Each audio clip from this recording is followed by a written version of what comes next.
ఏంటి ఆ, నేను బజార్కి వెళ్ళినప్పుడు ఎవరైనా నన్ను కిడ్నాప్ చేసి 10 లక్షలు ఇస్తేనే మీ ఆవిడని వదులుతాను అని ఆడంటే ఏం చేస్తారు? కిడ్నాప్ చేసి 10 లక్షలు అడుగుతాడా?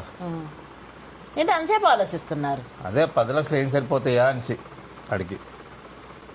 అంతేగాని 10 లక్షలు ఆడికి ఏం సరిపోతాయనే కానీ అయ్యో నా పిల్లల్ని కిడ్నాప్ చేస్తే నేను ఎలా ఉండగలను లావణ్య, అమ్మో నాకు ఆ టెన్షన్ అది ఎంత అడిగినా ఇచ్చేస్తున్నాను అను అనమాట. ఇంట్లో గోల్ పోతున్నప్పుడు 10 20 ఇచ్చేస్తాను. ఇంట్లో గోలా నేను? అంతే కదా, మంచి చెప్పిందని గోలా. హ్యాపీగా ఉండొచ్చు కదా, మనశాంతిగా ఉంటాను. 56 సంవత్సరాలు వచ్చిన కుర్రోళ్ళ ఉన్నాడు, కారణం నేను. ఈ రోజు ఎంత నవ్వుతూ తిరగడానికి కారణం నేను. బాగా తిండి పెట్టిందని నేను హీరోలా ఉన్నావు.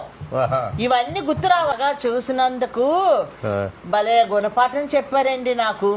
కిడ్నాప్ చేస్తే నేను తట్టుకోగలనా లావణ్య, నేను ఎలాగైనా నేను తెచ్చుకుంటాను అన్న మొగుడిని చూసా. లోపల ఎలాగున్నాయండి నా మీద, బయటికైనా అనాలి కదా పోనీ. ఏమో నువ్వే కిడ్నాప్ అయిపోయి 10 లక్షలు తీసుకొని నువ్వు అనుకుంటున్నావేమో. అంతే, అలాగేలే మీ డబ్బులు నేను అలా తినాలి ఇంకా మొగుడి దగ్గర. చాలే, ఎలాగైనా సరే మీకు లేదండి ప్రేమ. ఎంత గాబరా పడిపోతావో, కిడ్నాప్ చేసేటి నిన్న అని అంటావేమో అనుకున్నాను.